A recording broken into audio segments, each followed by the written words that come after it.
So we continue. I will give some information about deduction and induction, page 07,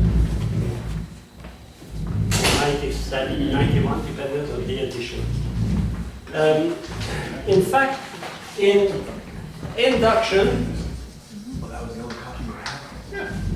we start from the sensible order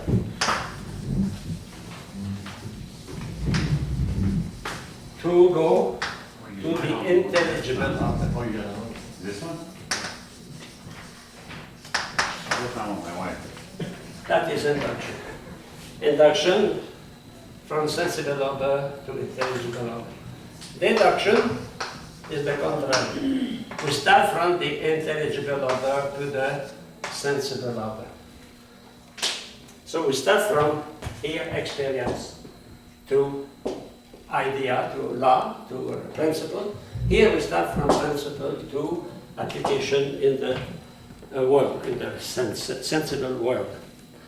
But by curiosity, the second paragraph, that induction or logic is studied in the organum, the organon or organ, is the book written by Aristotle about logic. I go now to B at the bottom of the page. In fact, Where what is the that, Father? What page are you on? Oh, we don't have. induction. We don't have it. Oh, that's what That's the one he's printing, right? Okay. Oh, okay. On that page here. Yeah, we don't have that. Yes, we have that. You do? You don't have it? This one? This one? No, no, not this We have one. these two. That's all we have. Oh, you have no other, oh, excuse me. You have no other page of the, you don't have the text. It is in the library, you cannot find it. Can they tell them to get the? Can you go? Yes. Okay. So what is the condition to have a good induction is to have a sufficient number of experiences, sufficient enumeration. So we can have a complete induction and incomplete. For example, if I give an examination to every student, I can have a complete induction. That means I can know the result for each one. I can conclude average, for example. But if I have, the poll, on the poll, on the 300 million people, they will call maybe 20,000 people. And from that, they will deduce that the president is popular or not. That is an incomplete induction. So what is the principle underlying that? That it must be a sufficient number, that is the problem. How induction is sufficient? How many experimentations we have to do, So that, because in induction, we cannot cover every case. Because we not cover every case, what will happen? Maybe some cases we don't cover, they infirm, they deny what we affirm. But we don't do that. That is, so it is the number, we call the law of the great number. They play on at random. At random they arrive at approximately, but sometimes it's not accurate. You have that happened in Canada, last election in Quebec. The third party was completely crushed before the election, and in fact it was almost all the seats at the night of the election. It was a complete rejection of all the polls. All the polls were erroneous. The same in Scotland. So it is based on probability. It is probable. We cannot, in fact, we cannot arrive to an absolute certitude. Demonstration, we arrive at absolute certitude, but in induction, there is always part for error. In fact, in modern science, now when a scientist gives a result, normally they give plus or minus. The margin of error, the margin of error. Before they say we can do everything, absolutely no, that is impossible. And scientists today are much more humble than the 19th century when they pretended to know everything, to arrive to absolute knowledge. absolutely impossible. If I had lived at that time, I would be able to ask them, do you know exactly what your wife think about you? Because you cannot know the thought of another, the love of another, you don't know. Thank you. So I will give that to you. Pretty good.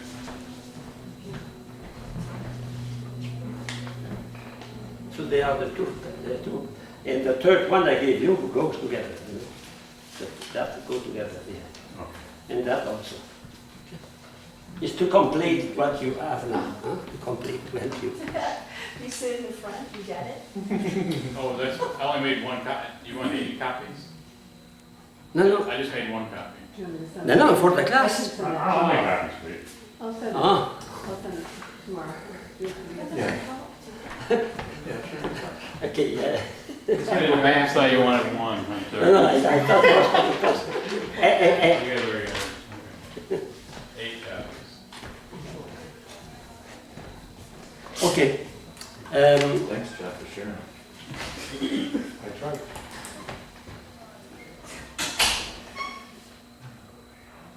In fact, the experimentation are the domain of physical science study. Huh? Deduction is for mathematics and philosophy. The rest is based on experimentation. So sciences, the starting point is induction. Induction.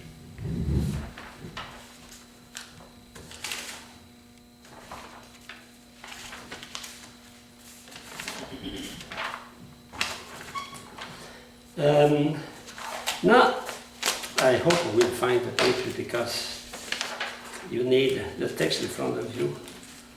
I will try to develop the two kind of way we think because they have consequences, and it is important that we have a kind of synthesis of what is demonstration and what is induction. Because many times during your studies, they will use some expression, another expression. You must know that all those things are in the same. For example, all the things concerning induction, all the things concerning deduction.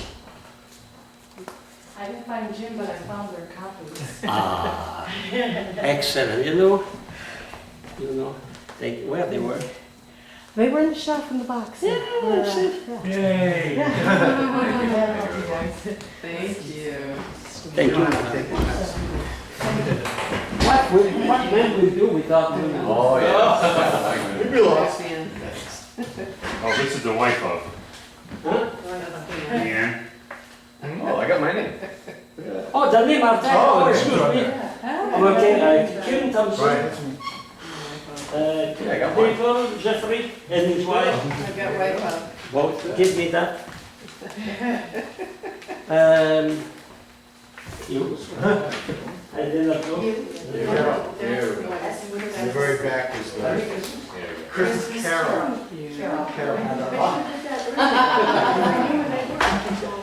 Maybe, A-Y?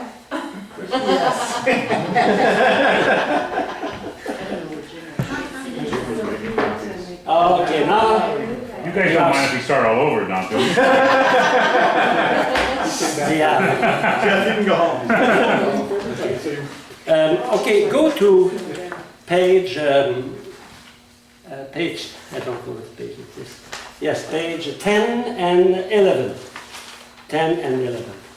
10 and 11 are the synthesis of page 9 to 12. So 9 and 10 and 12. So we have 10 and 11, you have 9 and 12. So that is the chart, that is the text corresponding to the chart. Okay? It is inclusive. It is inclusive. Okay? So this demonstration, that's everyone of that. So we have to use both in front of you. Huh? Okay? Got it. Bon, first demonstration we call deduction. rational demonstration. Rational demonstration, because the other is experimental demonstration. And I give you another page also called deduction and induction. So you can have the three in front of you.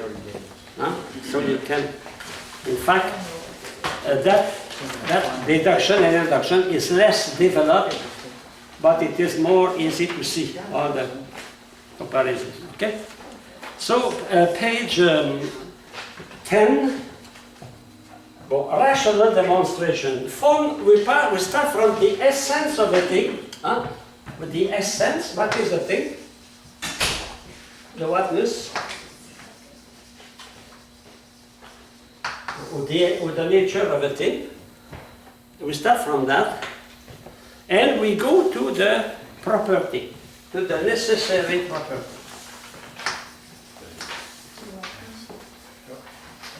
Properties. For example, we are intelligent. From intelligence, we intellect. We go to the capacity of laughing, of reading, etc., of taking decision. So that is, man is free because he is rational. So we have man. Man is free, and the middle term, the bridge, rationality. Because man is rational, man is free. Every rational being is free, man is rational, man is free. Okay? So here, because he is intelligent, man can speak. Or because a triangle has 3 angles and 3 sides, it has 180 degrees. So that is a property of triangle, flowing from. That is deduction. Mathematics are based on deduction. Deduction. Philosophy, a part of philosophy is based on deduction, a part. Not everything. Now, that kind of demonstration is called a priori. That means before experimentation. Before, a priori. Prior is before, the one in front of the other. A priori demonstration is a legitimate argument from evident a priori premises, or if you want, universal principle, general principle, in the major, from something prior to in nature or in time to the being in the conclusion. For example, the demonstration from the cause to the effect. Fire, burning, to burn. From the spirituality of the soul, human soul, to its immortality. Because the soul is spiritual, is not composed. What is not composed is not, it will not be destroyed. Therefore, the soul is immortal, etc. We start from the cause, from the nature, from the essence of a thing, and we try to understand what is that thing. What is that? Okay? We call that, we say, propter quid demonstration. Propter quid here means the proper cause. The proper cause. I read, as long as the subject and the attribute are convertible. Do you have that in your copy? Subject and attribute are convertible. There is proper quid demonstration. That means when we can take the subject and invert with the predicate without changing the thing, we have proper quid. Example, man is a rational animal. Rational animal is man. But 3-sided and 3-angled figure is a triangle. A triangle is a 3-sided and 3-angled figure, God is infinitely perfect being. And the infinitely perfect being is God. That means the subject can be the predicate and predicate the subject. So that's like conversion? Convertible, yes. Convertible. Convertible. They can be change without changing the meaning. In fact, there is a kind of identity between them. Huh? Okay? We call that demonstration analytic. Why? Because we start from the nature of the thing to find its property. Huh? If I define man, I say, okay, John is intelligent. John is an animal. John is man. Because John is man, John is... so I find in the nature of John the property of John. So John is an animal. Do I add something to anything to John? No, he is an animal. John is rational. Do I add something? No. So that kind of demonstration is called analytic. In fact, we analyze what is man. When I say man is an animal, a rational animal, I add nothing. I discover what it is already in man. What I say a triangle is a triangle and three-side figure. I add nothing. It is only I analyze the content of. No? I add nothing. When we analyze the idea of triangle, etc., okay? When we reflect on the idea of God, we discover in that idea that God is an infinitely perfect being. We add nothing to God. But when I think about God, I cannot think about God without thinking about all the perfection. Because he is lacking one perfection is not God. He must be totally, absolutely perfect. Huh? I am. There is no lack. Huh? We can add nothing, we can suppress nothing. Okay? So, the predicate adds nothing to the subject, but only expresses. We discover or put into evidence ideas which are already contained in the essence of the nature of the subject. In fact, it is a distinction of reasoned, what we studied before, you remember? It is a distinction of reasoned,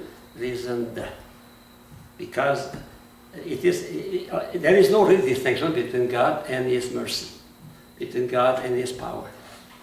But that distinction is virtual, and it has a foundation in the reality.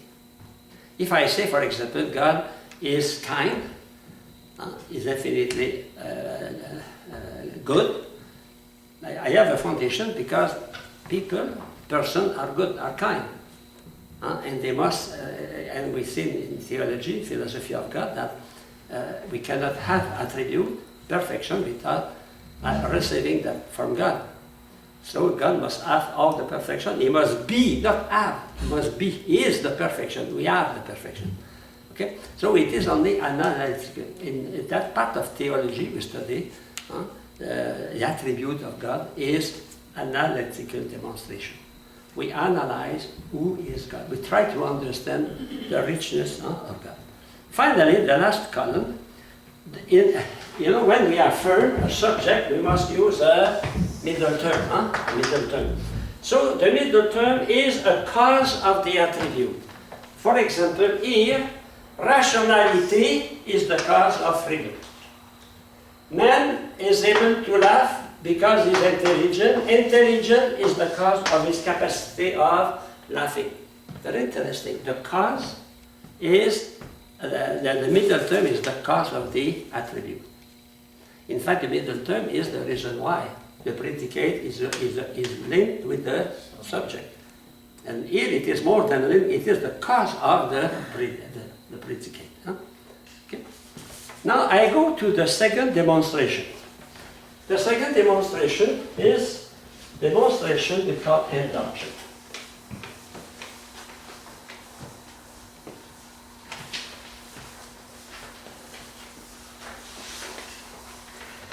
All those things are the tools we use to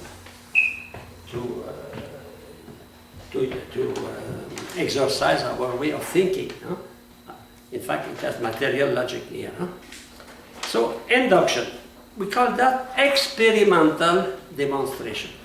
The first was rational demonstration, not experimental, because that demonstration starts from experiences. No?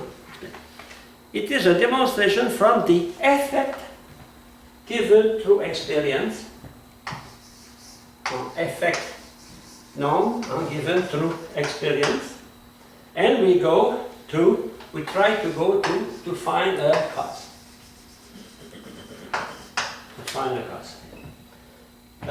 In the classical example, the proof of the existence of God, we start from sense experience.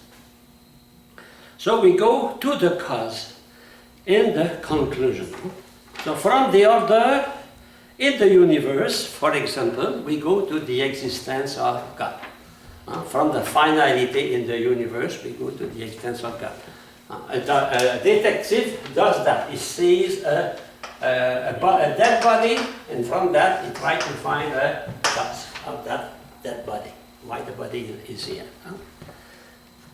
And that demonstration is called a posteriori. Posterior means after. So it is after experience. A priori, before experience. A posteriori, after.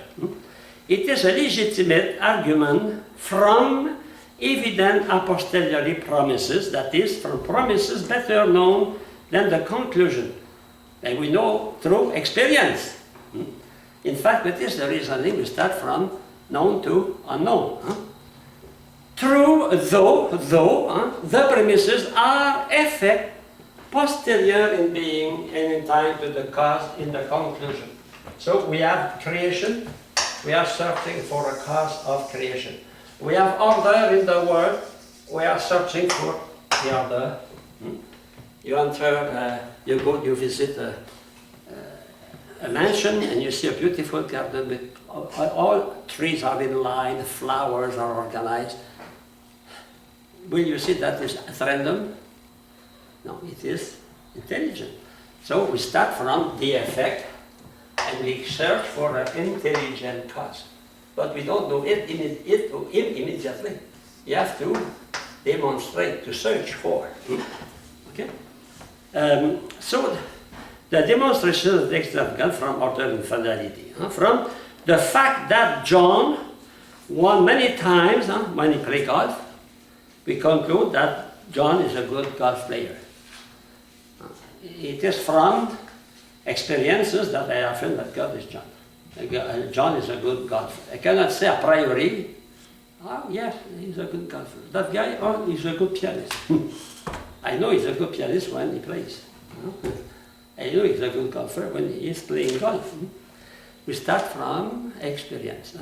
And that, we call that quia demonstration. Quia, it is also because. But because introduced the middle term is the central, it is the bridge. In the demonstration, for example, creation, quia, in demonstration quia, in the case of here, that demonstration, the middle term is not the proper cause of the attribute. That's the difference. In the first case, for example, men laugh because he is intelligent.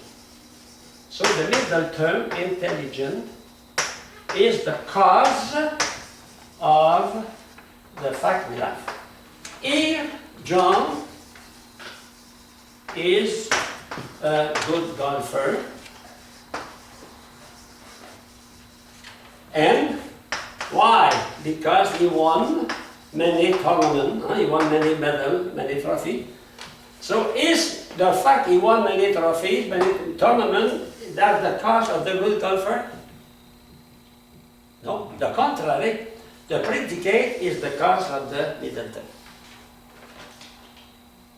It is because he's a good golfer that he won. And then he won because he's a good golfer. We cannot say he won. The fact he won made him a good golfer, of course.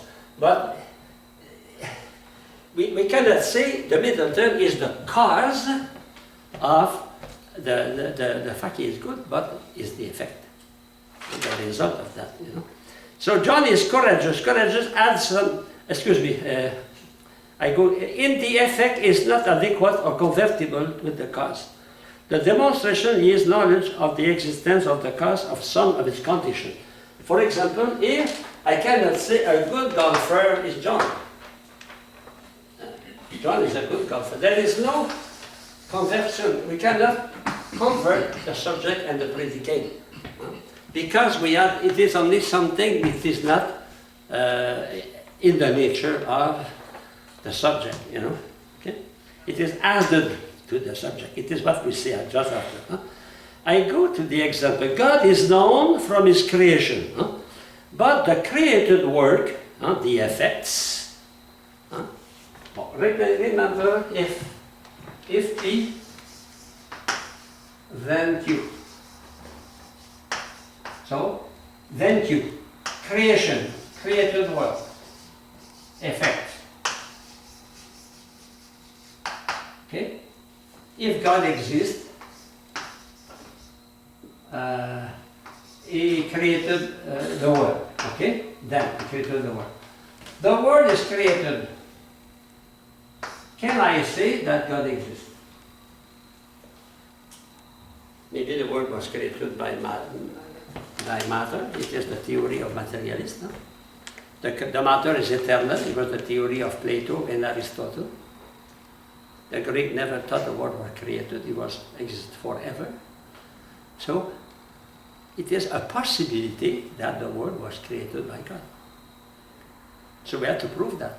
That means we have to eliminate all the other possibilities and to find the right possibility. So we cannot conclude from Q to P.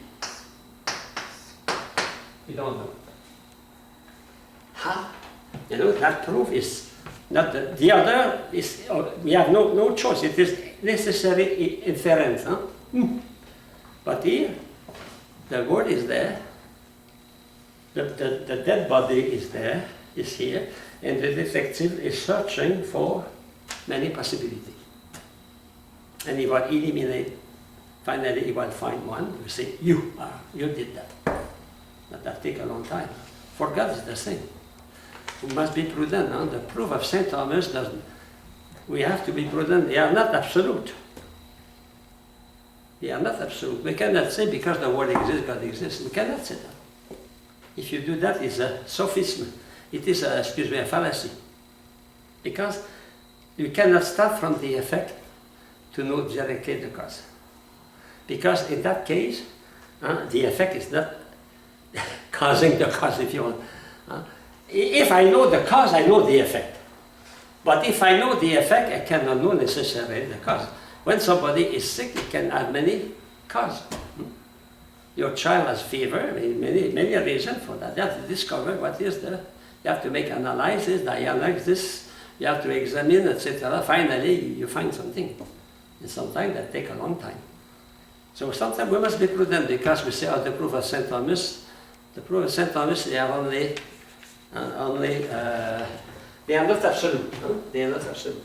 Because if they were absolute, everybody will believe in God. Because every man is intelligent. It's not obvious that God exists. It's not obvious. You have to reason, to use our reason. I surprise you. And you have to look at all the possibilities. Someone, they say it's at random. Other, it's matter engender matter. Matter is eternal, was never created. And you have to prove that matter did not exist all the time. You have to prove that contingent need a necessary being, etc. It is what we do in the proof of St. Thomas. But we cannot say that directly we arrive to the conclusion from the effect. Okay? For example, I can receive a beautiful paper. I can receive that. It can be done by the student, it can be done by another also. Some students in many universities, they live only with that. They are paid and they make the paper of others. So how I can know? I ask the student some question about, and I know if he did or not. Especially today with the computer, we cannot see the handwriting. Before we can see, but not now. Is the reason why I was teaching in primary school. We are obliged every 2 weeks to give a redaction to children for the 4th grade to the 9th grade, every 2 weeks. 1 week was redaction, 1 week was analysis of text. Imagine a little boy. And I try to do that all the time in my class on Friday morning. Why? Because I know that generous mother, they want their child have the best note, and they did the job for him. So when they do that in front of me, I was sure they did that. So from the effect, we cannot know. We cannot know. Okay? Synthetic demonstration. In fact, we add something. When I say John is a good golfer, I add to John something which is not in the essence of John. In that kind of demonstration, the predicate adds something. John is courageous. Something new to the essence of John, but it is accidental. That is not courageous by essence. It is not in the essence of John to be courageous. It's something accidental that in that proposition we make a synthesis between the subject and the predicate. So I say, if I say, Mary is the mother of John, is a mother. It's not in the essence of Mary to be a mother. It is something added that needs synthetic judgment. I add something, okay? And I can do that only through experience. I cannot know a priori that Louise or Mariette is a mother when she is born. Is a father. We cannot know, except God or a prophet. Okay? So now, the next column, the middle term is an effect of the attribute. I saw that. The middle term is an effect. He won the medal because he was a good golfer. In the other case, it's contrary. We are intelligent. We laugh because we are intelligent. The middle term causes the predicate. Here, the middle term does not cause. On the contrary, it is the predicate that confirm the affirmation of the middle term. Okay? God is known from his creation. The middle term, the effect, the middle term creation is an effect, not a cause. God is creator. That is an effect and not a cause. The fact I see creation, I cannot affirm that God is. I cannot start from Q to go to P. No? Go to P. I can go from non-Q to non-P. I can go from P to Q. I cannot go from non-P to non-Q. You saw that, remember? So we ponens and tollens. Ponens and tollens. We know the cause from the effect, but not in the direct way. I mean, we cannot start from the effect to the cause. In fact, we start from, but there is many possibility of causes. Okay. So that explanation I gave you correspond to page 10 and 11. 9 and 11. Yes. In that example you gave there, God is known for his creation. What is the predicate? Is the predicate known? God is. Okay. God is the subject, so how can creation be the middle term? What is God exists. Oh, God is creator. God is creator. Why? Because there is a word we call creation, another world. Effect. The effect is the world, the universe, if you want, universe. Okay? So the predicate creator is attributed to God. Why? Because after some reflection, I discovered that creation depends on. So, you know, the predicate, you see, the predicate is not the cause. It is, if you want, I can affirm God is creator. The creation is not the cause of the creator, but the creator is the cause of the creation. Look at the other here. the capacity of laughing is the effect of the middle term. The middle term is really the cause of the predicate. I have laughed because I am intelligent. Okay? That is deduction. Induction, God is creator. I know that because of the existence of the universe. But I cannot say the existence of the universe make God creator. No. It is the fact he is creator that the universe exists. Like John here, is a good golfer because he won. So the fact he's a good golfer was the cause of the fact he had many victories and many trophies and many medals. You know, in deduction, the middle term is the cause of the predicate. In induction, the predicate is the cause, if you want, is the contrary of the middle term. Is the cause of the middle term. Let us take another example. Cat,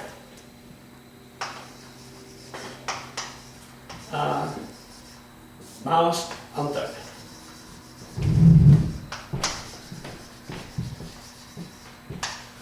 How I can say that cat are mouse hunter?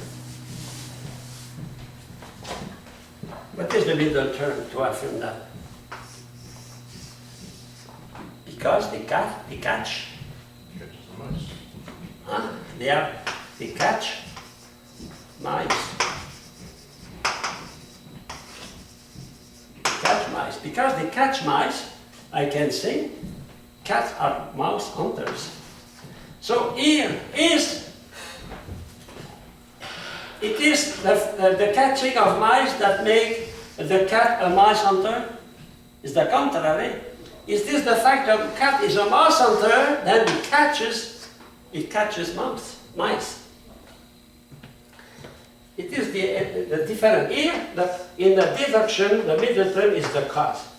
In induction, the middle term is not the cause. On the contrary, I will say it's the effect of the predicate. Okay? Now I go to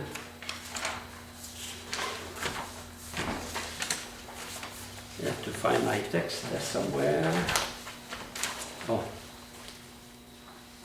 Page 12 or 108 at the bottom of the page, number 12.4.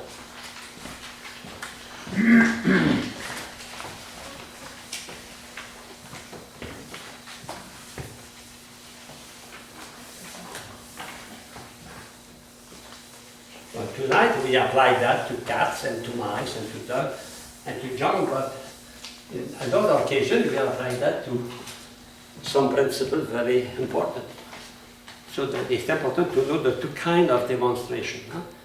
Not to know by heart, but to understand. To understand. Okay? So another division, the direct demonstration is called ostensive. In fact, it is, we call syllogism. It is a direct demonstration. Okay? In a formal way. It is a demonstration which positively demonstrates a thing from true and necessary principle. But that is syllogism. But there is also, we call an indirect demonstration. What is that? It is, we call sometimes ad absurdum, or impossible. We prove that if we we accept the contradiction, it is impossible.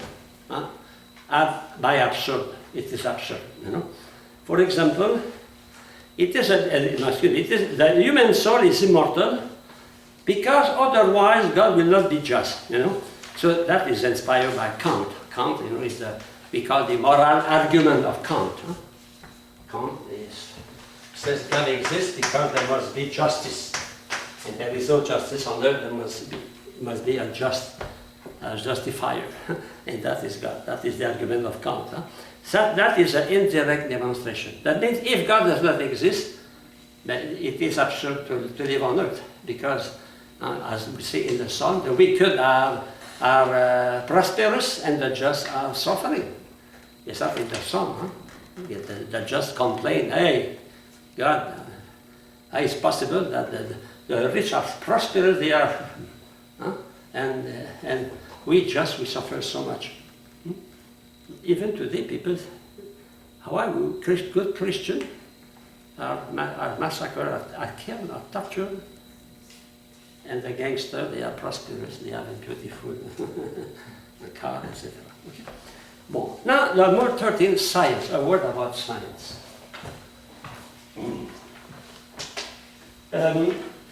In fact,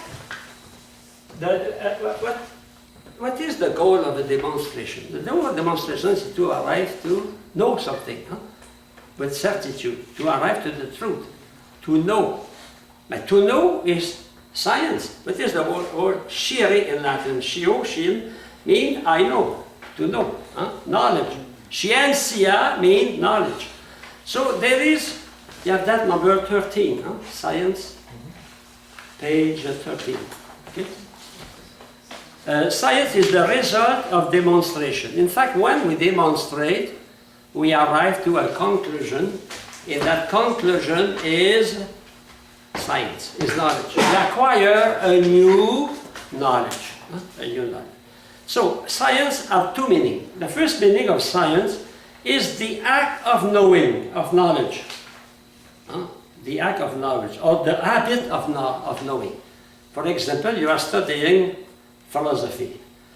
So first you are knowing something, acquiring some knowledge. That is science.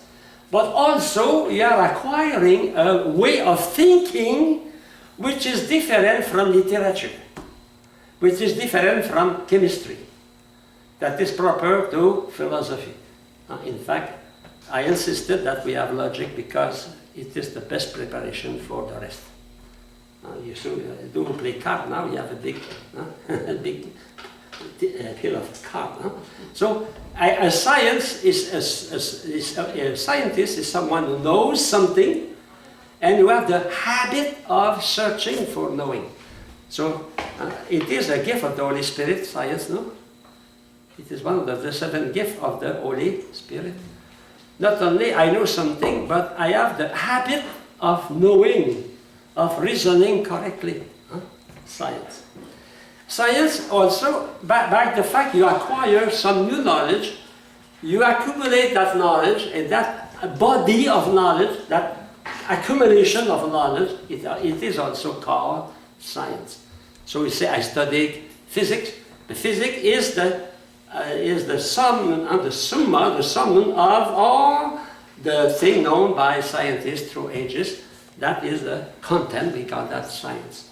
Science is the act of knowledge, and science is also the habit of studying, of knowing. Okay? So the word science is not, it is not univocal. It has different meaning. The act of knowledge, science, the habit of knowledge, and the content of what we know. All that is science. Okay?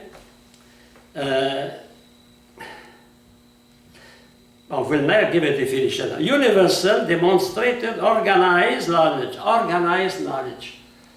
Your grandfather knew how to cultivate the soil, how to take care of animals, but he knows that not in the organized knowledge. To do that, we must become an agronomist. An agronomist knows those laws. Okay? So division now, we study. We saw that speculative knowledge and practical knowledge.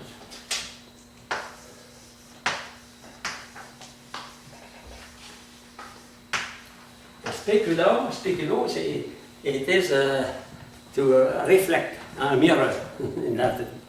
So knowledge obtained through reflection, speculative, speculum. Yeah, that's in doctor, speculum. And speculum is a mirror. So the speculative, it is the reflective. Because when you look at the mirror, what do? You reflect. Someone, they reflect only in front of a mirror. You have difficulty to reflect on front of a paper, but they reflect on the front of the mirror. Reflective, speculative. And the other is practical, practice. Praxis in Greek, to do something concrete. So So speculative, in fact, what is the goal? It is the end. It is purely to know, pure knowledge. We study first the law of gravity for the law of gravity. We study the law of calorimetry for the law of calorimetry. We study in physics, we study to understand the law themselves, to acquire the knowledge of. In fact, a class of physics is not a class of technology. A class of technology implies a class of physics. But a class of physics does not imply a class of technology.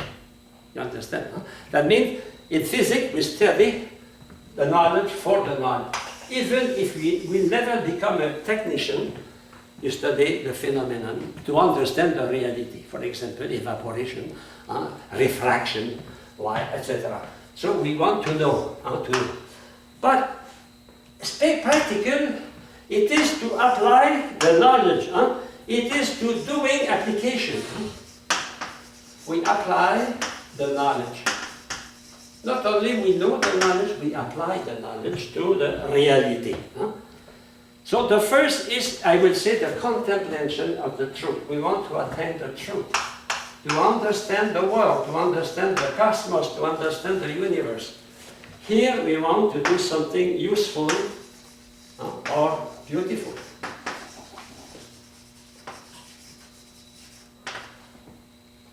Practical. Practice. Well, you study ethics. You study ethics to understand, as we will do the second part of the class, and understand the human act, speculative knowledge. And after that, on bioethics, you apply that. Social ethics, you apply that to the society, to medical problems, you know. Okay? Now the object, number 3 at the bottom, of any speculative must be to fulfill 2 conditions. First, it must have prior principle. In fact, every science must obey first the first principle, and also to have some principle proper to that science. And many times those principles are taken, as we saw that before, from another science. For example, astronomy depends on mathematics and depends on physics also. And all the optics, all the part of physics called optics. So there is a dependence of first principle. And second, a prior principle. Secondly, must have parts of attribute that belong to it essentially. That means something which is proper to that science. For example, you study biology, but you study man not the same way as we study man in philosophy of man. We study man, but not at the same proper point of view, standpoint. In fact, the majority of sciences are the practical application. Even mathematics has a practical application, because mathematics, they are almost everywhere. No? You cannot study sociology, you cannot study physics, astronomy. We need mathematics. We need mathematics. Even when you are a priest, you know mathematics. You need mathematics as a priest, as a deacon, because you have to appreciate the collection on Sunday.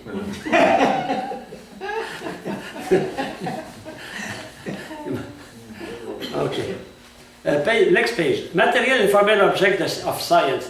So, material object, it is all human science have their origin in the sense knowledge, and the object is the same material object. In fact, the universe, matter, everything. Material is the object of science, cosmos.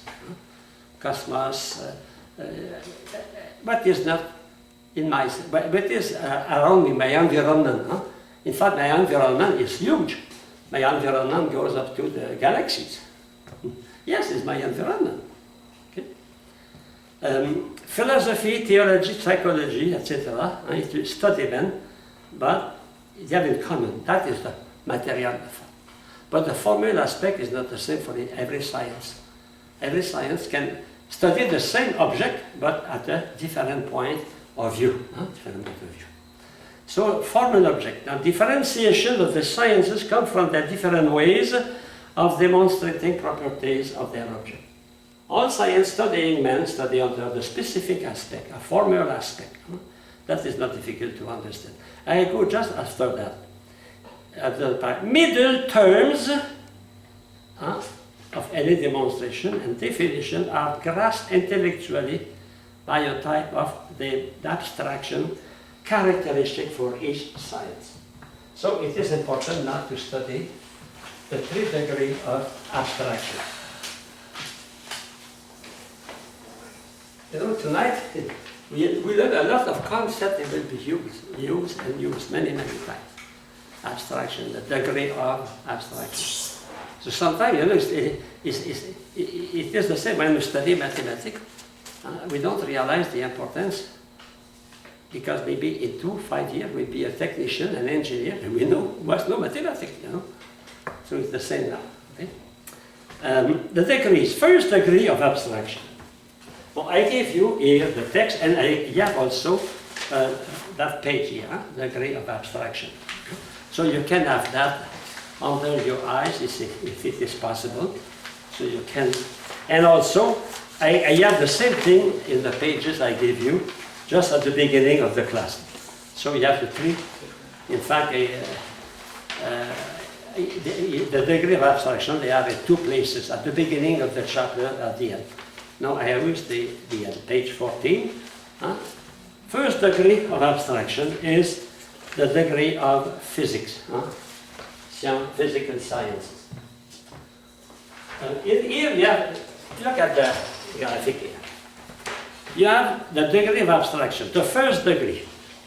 Well, it is abstraction of a whole, abstraction of totality. That means from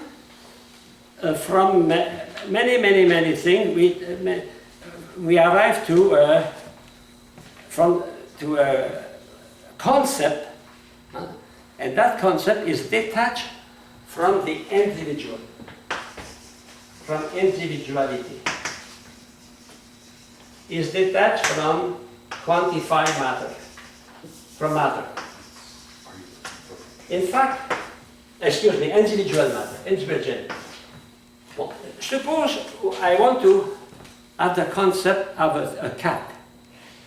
So I can have cat from many countries. I can visit all the cats on earth. I will arrive to some characteristic. For example, they have this here, and they have mass center, etc. Well, I can have many characteristics, inseparable accident. Okay. Now, when I abstract the first degree of abstraction, what I do, I don't take care of the individuality, but I take care of the sensible qualities, color, dimension, sensible qualities. In fact, many times when I define through inseparable accident, I define through sensible quality. It is the domain of sciences.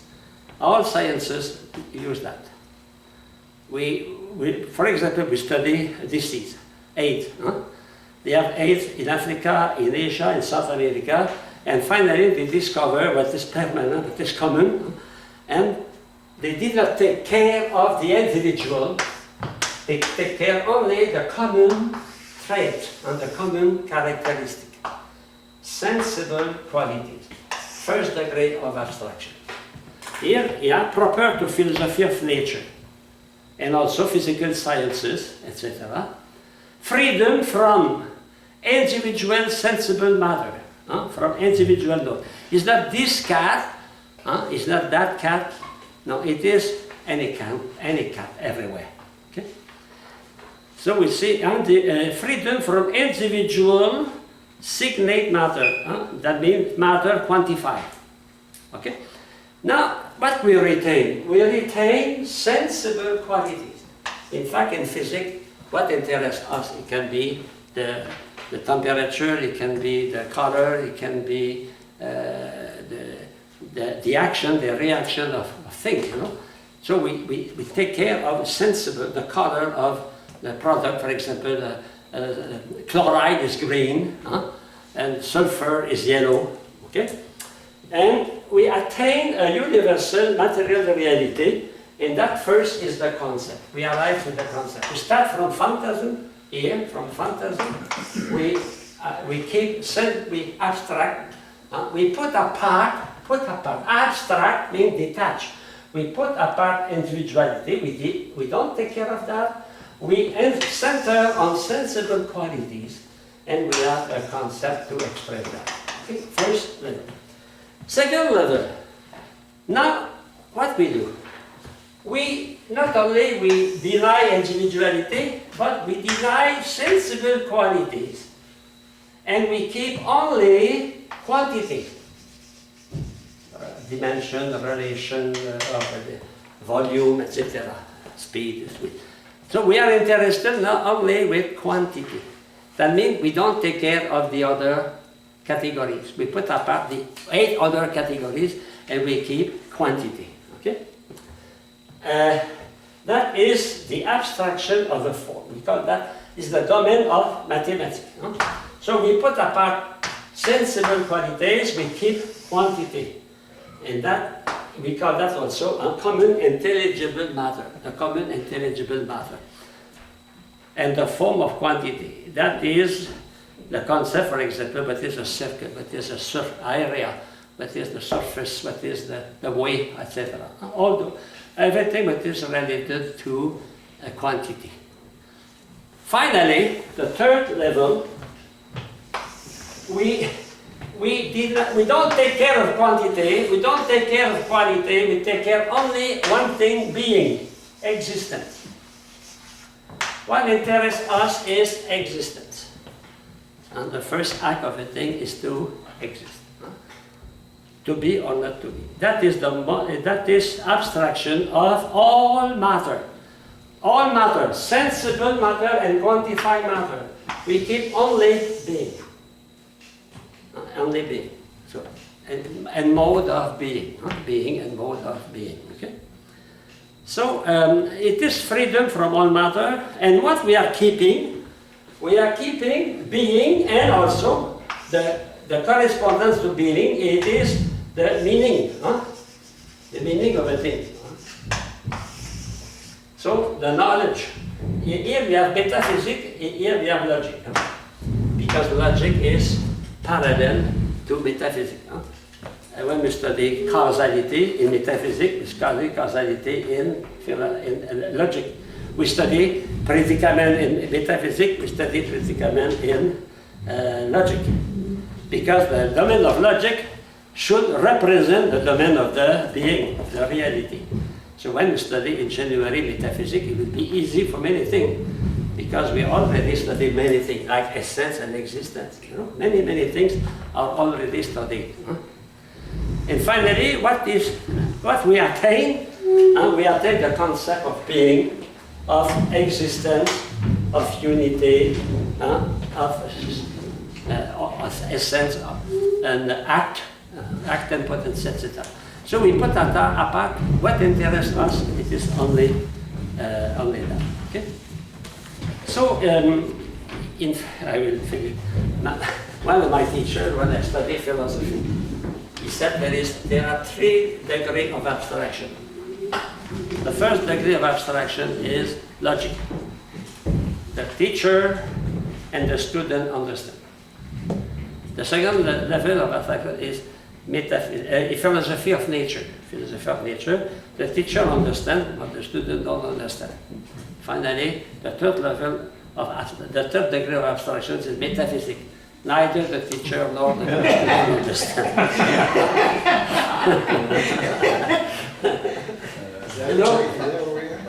It's interesting. He thought that once, 60 years, almost 60 years ago, 55, I knew that.